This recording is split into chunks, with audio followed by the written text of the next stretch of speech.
What's up guys, it's Tom here and welcome to a brand new Liverpool transfer news video, and we will talk about Joe Gomez because Steven Gerrard is hoping to do a deal with Liverpool for Joe Gomez, and I really hope it's only a half a season loan deal until the end of the season, because if Liverpool are willing to sell Joe Gomez to Aston Villa, then we have officially gone mad, and I would be absolutely devastated because yes, Joe Gomez is injury prone, but he was still the defender who won us the Premier League title alongside Virgil van Dijk, and I think his last two seasons have been disrupted by injuries, but I think if he gets an extended run of games and he needs match sharpness and match rhythm to gain back his best form, then I think he's still a terrific centre-back, and he's only 24 years old, so probably his best years are still ahead of him.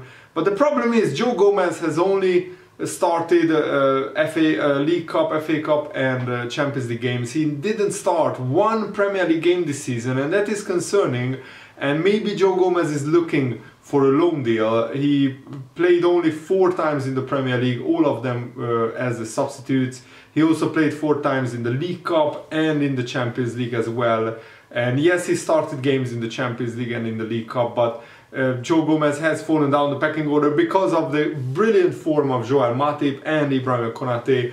And according to the reports, and what do you think about this? Would you let Joe Gomez leave Liverpool on a loan deal, or do you want Liverpool to sell him? Where do you stand on this debate? Leave your comments down below. So Steven Gerrard is hopeful of striking an agreement with Liverpool for the services of Joe Gomez, and what a signing that would be. Aston Villa are already making waves in the transfer window, signing Philippe Coutinho and Luca Digne from Everton, but I think that maybe half a season on loan at Aston Villa would work well for Joe Gomez's point of view and from Liverpool's point of view as well, because Joe Gomez won't play as many games at Liverpool as he would at Aston Villa. But I think Jurgen Klopp is keeping him around as an insurance policy, and we are looking to loan out Nathaniel Phillips in the January transfer window. I think until the transfer window is slammed shut, the centre-backs who are not playing regularly, so Nat Phillips, Joe Gomez, they will probably be loaned out. Also, we recalled Reece Williams from Swansea because he hardly played there. He only played like 7 games or something. So we have cover in the centre-back positions. So I would let Joe Gomez go out on a loan deal at Aston Villa. I think that would do his confidence and his career very, very good, because as I said, he's not playing regularly at Liverpool and he needs game time and he needs to play in the Premier League to gain experience. But I think if Liverpool can loan out one centre-back, it will be Nat Phillips between now and the end of the transfer window. I don't see Liverpool gambling on losing Joe Gomez in the middle of the season, even on a loan deal, because we know how devastating it was last season, where Liverpool got a lot of injuries at the centre-back position. So I think Liverpool are keeping Joe Gomez around, and we will probably play him a lot more in the second half of the season, because when the Champions League starts, the FA Cup, the Premier League, there will be so many fixtures, so many games to play, so Joe Gomez will get his minutes, I'm pretty sure. I'm a little bit surprised by how little he played in the Premier League. I mean, playing only 4 games, all 4 of them as a substitute. And I mean, he came on in the Tottenham-Liverpool game in the last minute, he came on in the Crystal Palace-Liverpool game in the last minute as well. So 2 of those 4 games were not even like, he didn't even play, he just played 1 minute. And that's it. So let me know, where do you stand on this Joe Gomez debate? There is a lot of talk at the moment in the Liverpool fan base what Liverpool should do with Joe Gomez. And I also wanted to update you guys on Thiago's fitness. He will be back after this like mini international break. Thankfully it's not a full international break for the European players, only the players from South America, and Firmino hasn't been called up for Brazil, so only Alisson and Fabinho go away, and Minamino as well on this international break. So Liverpool will have a full squad to attack the second half of the season, and our first game is Cardiff at home in the FA Cup on February the 6th, I think. And medical expert Ben Dinnery has claimed that Thiago may return to the Liverpool team when they face Cardiff. He said, I think it's a good game to come back to, the Cardiff one. What they will be trying to do with Thiago is minimize his risk in their preparation. All of that work will be going on at the training pitch.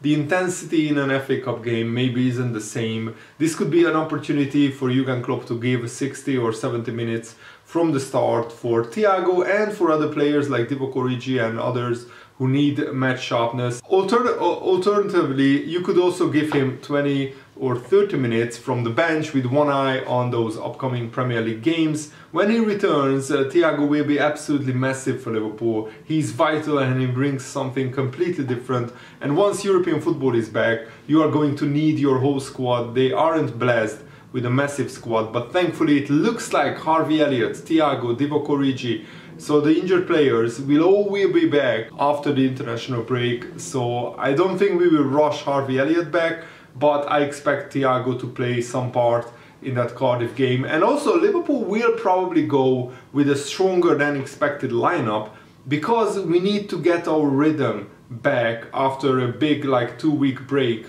that Liverpool will have. So going into the first Premier League game after a long break is not ideal. So we need the first team players to play against Cardiff, at least some part. So I expect a mixed team, but it will be probably stronger than what many people expect. Also, Fabrizio Romano confirmed that Borussia Mönchengladbach would take £5.8 million for Dennis Zakaria right now in the January transfer window. He is out of contract in the summer, so Gladbach is absolutely desperate to sell him for any money because otherwise they will lose him on a free transfer. And this is what Fabrizio Romano tweeted, and he mentioned Liverpool specifically, so that's why I'm telling you guys this. So Dennis Zakaria, Bayern Munich and Dortmund are pushing to sign him. Man United had talks with agents but have not submitted any proposal, and Liverpool won't sign him in the January transfer window. Premier League move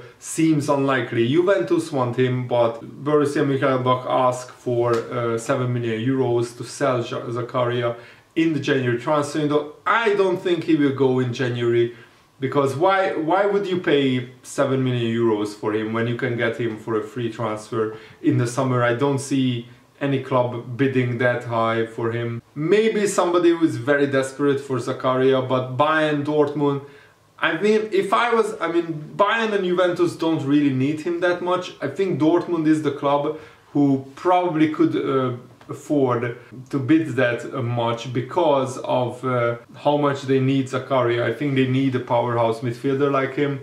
At Liverpool, I would love him to come as a free transfer in the summer, but I think he will go to somebody else, but maybe not.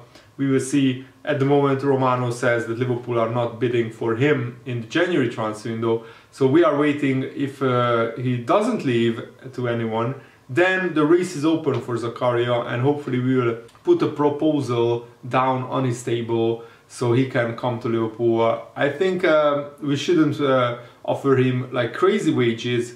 Bayern or Juventus maybe can offer higher wages than Liverpool. I'm not really sure. Both clubs are operating on a very sensible budget though, so Liverpool can rival those clubs with the wages that they are offering for Dennis Zakaria. But it's very, very difficult to tell how interested Liverpool are in Zakaria. We are interested in him, of course, because he will be a free transfer and he's like £30 million normally, so getting him on a free, of course Liverpool are interested in that, but I'm not sure how much he fits into Jurgen Klopp's playing style and transfer plans for the future. And Ronaldinho, one of my favorite players growing up. I loved watching him play at Paris Saint-Germain and at Barcelona. He actually commented on Virgil van Dijk's Instagram photo saying, "You are fantastic, you play with elegance and command the defense with mastery. Congratulations." And that is big praise from a World Cup and Ballon d'Or winner like Ronaldinho. It's a shame that he didn't have the dedication of Messi or Cristiano Ronaldo, because I would have loved to see Ronaldinho play until he's like 35, 36, but that wasn't his character. He always just wanted to enjoy himself on the football pitch, and he was a big party face. He was always partying and singing and dancing and listening to music, so he's a kind of laid back guy. And Yeah, he has been in some trouble after he retired, but I still have huge admiration for what a footballer Ronaldinho was, and I just wanted to mention that because Ronaldinho praising Van Dijk is just it's just close to my heart, you know. And Diogo Jota said something very interesting. He said that at the start of my career I played 10 years as a left midfielder in a 4-3-3. Then as my physicality developed, I started arriving in the box more often and started scoring goals more often. Then I went basically to a number 10 position. People started thinking, oh, this guy can score goals, let's put him up front. That was basically how it was. I always try to do what the manager asks me to do, Jota said. At Wolves we sometimes played with 3 up front and I was on the left because we had a proper striker, Raúl Jiménez, up front. When we played with 2, I was up front as well. So it depends on what the manager asks me to do. I try to adapt, and I think that's one of my main characteristics. I don't force anyone to adapt to me. I try to adapt to whatever is required and do my best.